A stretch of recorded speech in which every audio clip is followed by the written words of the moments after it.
Bible Commentary on the Book of Daniel. By Brian Pepper. Chapter 6. Daniel chapter 6 verse 1. It pleased Darius to set over the kingdom 120 princes, which should be over the whole kingdom. It pleased Darius. You will remember in the previous chapter that Daniel wrote Darius the Mede received the kingdom, being about 62 years old. According to Daniel's introductory statement to the 9th chapter, Darius was the son of Ahasuerus, by birth, a Mede, who became king over the realm of the Chaldeans. He was a Mede and not a Persian, was advanced in years and was king over what had formerly been the realm of the Chaldeans, probably the home province of Babylonia. Apparently he reigned for only a short time. Cyrus had already ruled all Persia and Media for at least 12 years, and was yet to reign for another 9. The conquest of Babylon came somewhere in the middle of his reign. Cyrus appointed Darius over the city and province of Babylon, and he, Darius, reigned as king.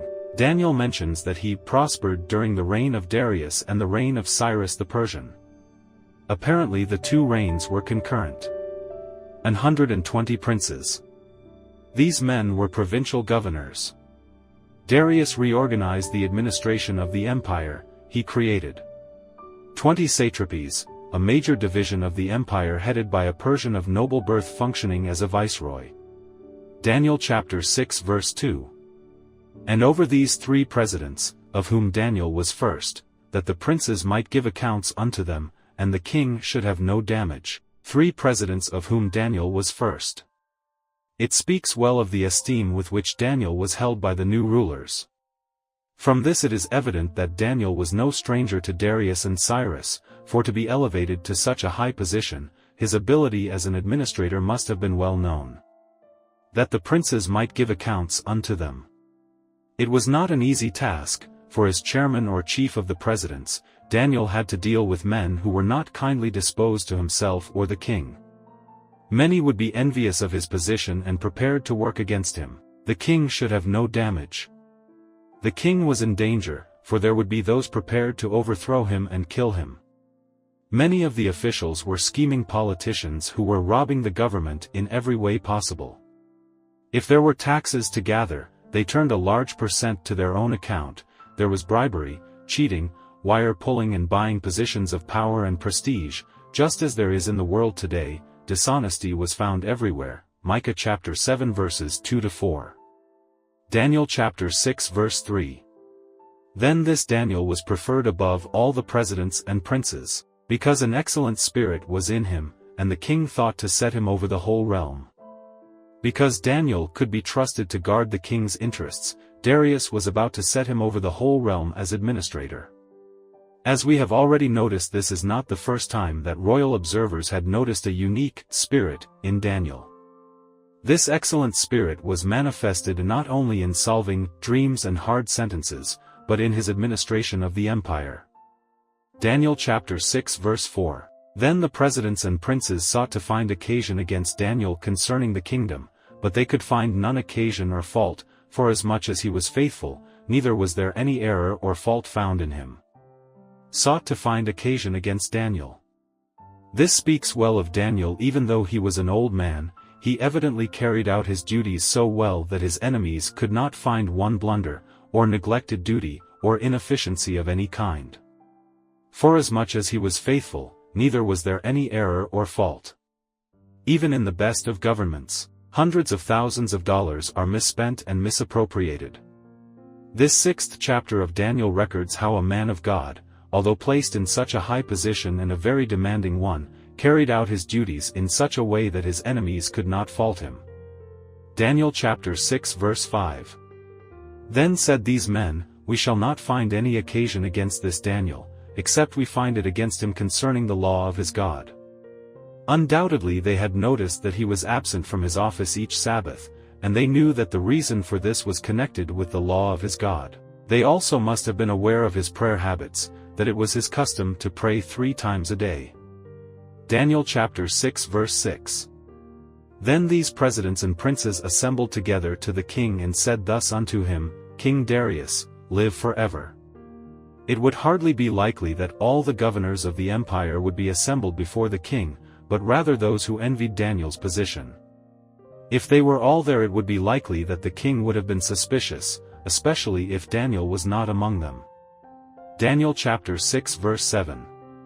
All the presidents of the kingdom, the governors, and the princes, the counselors, and the captains, have consulted together to establish a royal statute, and to make a firm decree, that whosoever shall ask a petition of any god or man for 30 days, save of thee, O king, he shall be cast into the den of lions. One day the presidents and the governors came urgently to the king, as if on business they considered of utmost importance. Perhaps they chose a Sabbath morning knowing that Daniel would not be present. Their statement to the king that all the presidents had agreed with the other officers in this request was obviously a lie, for Daniel was one of the 3 presidents. If this had been Cyrus instead of Darius, he would never have signed such a decree, for the Persians were very careful in matters of religious tolerance. The Medes seemed to be a lot less tolerant. That whosoever shall ask a petition of any god or man for 30 days. Those leaders who were trying to get rid of Daniel felt that they were certain of success, for an earlier king of the Medes, Darius, had been willing to accept worship and homage. Daniel chapter 6 verse 8. Now, O king, establish the decree, and sign the writing, that it be not changed, according to the law of the Medes and Persians, which altereth not. That it be not changed. That these laws could not be changed is not only attested to by Scripture but also by secular history. The historian Diodorus Siculus describes the attitude of Darius II toward the sentence of death upon Charidemus. He claims the king, after pronouncing the death sentence, repented and blamed himself for having greatly erred in judgment, yet it was impossible to undo what had been done by royal authority. The Medes and Persians. The higher critics claim that Daniel was incorrect as using this expression, in that the Persians were more in control than the Medes. Recent discoveries have proved that Daniel was correct, for these documents refer to the Persians as Medes, and to Medes and Persians, as does the Bible.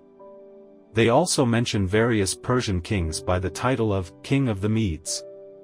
Daniel chapter 6 verse 9. Wherefore King Darius signed the writing and the decree. Darius obligingly affixed his seal to the decree, and the schemers were delighted. At last they had Daniel in their trap. As they left the palace they must have greatly rejoiced. Daniel chapter 6 verse 10. Now when Daniel knew that the writing was signed, he went into his house, and his windows being open in his chamber toward Jerusalem, he kneeled upon his knees 3 times a day, and prayed, and gave thanks before his God, as he did aforetime. Daniel must have received word that his enemies had planned to try and destroy him, and that they had influenced the king to sign this decree. As the decree was published he knew how it would affect him. He kneeled upon his knees 3 times a day. David, that great man of God, followed the same practice as mentioned regarding Daniel. Daniel chapter 6 verse 11. Then these men assembled, and found Daniel praying and making supplication before his God. His enemies did not have to wait long to see Daniel disregard the king's decree. He made no effort to conceal himself in some remote part of the house. He knelt by the open window toward Jerusalem. He did not whisper a prayer but rather prayed aloud, as had been his custom before the decree was issued. His enemies set spies to try and catch him. Daniel chapter 6 verse 12. Then they came near and spake before the king concerning the king's decree. Hast thou not signed a decree, that every man that shall ask a petition of any god or man within 30 days, save of thee, O king, shall be cast into the den of lions? The king answered and said, The thing is true, according to the law of the Medes and Persians, which altereth not. So far the plot had worked out just as planned. Coming to the king on this occasion, they diplomatically had the king acknowledge that the decree had been made and signed. Daniel chapter 6 verse 13. Then answered they and said before the king, That Daniel which is of the children of the captivity of Judah, regardeth not thee, O king, nor the decree that thou hast signed, but mocketh his petition 3 times a day. That Daniel which is of the children of the captivity of Judah. This accusation revealed the full hatred and contempt that these men felt toward Daniel. They spoke of him as a foreigner, a despised Jew. They inferred how could the king tolerate one who had been so greatly honored and yet had carried out this act of rebellion. Daniel chapter 6 verse 14. Then the king, when he heard these words, was sore displeased with himself, and set his heart on Daniel to deliver him, and he labored till the going down of the sun to deliver him. Suddenly the king realized that the whole thing was a snare to trap Daniel. He could see that the Babylonians had put it over him, by pretending to bring honor to him and his reign. Despite his frantic efforts to find some loophole in the unchangeable law of the Medes and Persians, he was unable to find a thing whereby he could release Daniel. Daniel chapter 6 verse 15. Then these men assembled unto the king, and said unto the king, Know, O king, that the law of the Medes and Persians is, that no decree nor statute which the king establisheth may be changed. At sunset the unscrupulous officials reminded Darius that the sentence must be executed that very day. They most likely were afraid that if there were any further delay, that Daniel might somehow escape from their clutches. Daniel chapter 6 verse 16. Then the king commanded, and they brought Daniel, and cast him into the den of lions. Now the king spake and said unto Daniel, Thy God whom thou servest continually, he will deliver thee. It is quite possible that Darius had heard of the miraculous experience of the 3 Hebrews in the fiery furnace. Wishing to encourage Daniel, he reminded him that his God had delivered in the past, and he was sure that he would do so again. Daniel chapter 6 verse 17. And a stone was brought, and laid upon the mouth of the den, and the king sealed it with his own signet, and with the signet of his lords, that the purpose might not be changed concerning Daniel. The official sealing by the king and his lords had a twofold purpose, for it served as a guarantee to the king that Daniel would not be killed by any other means, in case he was not harmed by the lions. Darius was hopeful that Daniel's God would save him from the lions. He also wanted to take precautions against any attempt of his enemies to take his life. Darius' counselors may have been suspicious that the king himself might have attempted to save him. Daniel chapter 6 verse 18. Then the king went to his palace, and passed the night fasting, neither were instruments of music brought before him, and his sleep went from him. It was dark when Darius returned to the palace and retired to his bedchamber. But sleep would not come. It was the worst night of his life. It is possible that the king did some praying, for not only did he hold Daniel in high regard, but he was responsible for the fate that had come upon him. Daniel chapter 6 verse 19. Then the king arose very early in the morning, and went in haste unto the den of lions. After a sleepless night the king made his way down to the lions' den. The day was just beginning to break and light enough for the king to see his way. Daniel chapter 6 verse 20. And when he came to the den, he cried with a lamentable voice unto Daniel, and the king spake and said to Daniel, O Daniel, servant of the living God, is thy God, whom thou servest continually, able to deliver thee from the lions? The king had gone through the ordeal of seeing his most faithful servant thrown to the lions.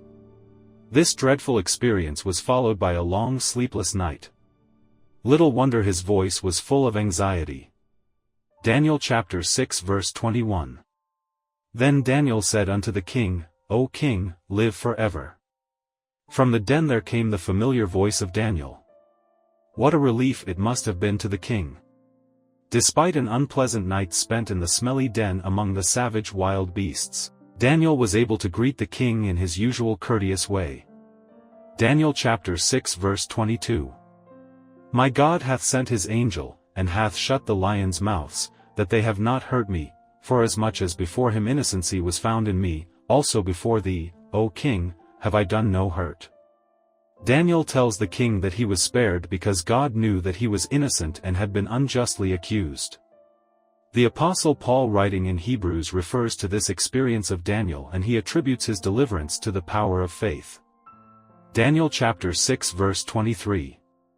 Then was the king exceeding glad for him, and commanded that they should take Daniel up out of the den. So Daniel was taken up out of the den, and no manner of hurt was found upon him, because he believed in his God. The requirement of the royal decree had been met. That decree had not required the execution of the transgressor but only that he be cast into the den of lions, verse 7. This of course was a death sentence just as much as if he had been beheaded. Daniel chapter 6 verse 24, And the king commanded, and they brought those men which had accused Daniel, and they cast them into the den of lions, them, their children, and their wives, and the lions had the mastery of them, and brake all their bones in pieces or ever they came at the bottom of the den. Darius called for all the ringleaders of the plot and showed them Daniel alive and uninjured, a living miracle. Possibly they accounted for the miraculous deliverance by saying that the lions were not hungry. The king remembered another section of Persian law, that false accusers should suffer the same penalty. They sought to have inflicted upon anyone who proved to be innocent of the charges made against him. So Darius gave the order, and the ringleaders of the plot, together with their entire families, as was the custom, were consigned to the same fate they had contrived for Daniel. Daniel chapter 6 verse 25. King Darius wrote unto all people, nations, and languages, that dwell in all the earth, Peace be multiplied unto you. Returning to his palace, Darius issued an imperial order to be posted throughout his realm. Daniel chapter 6 verse 26.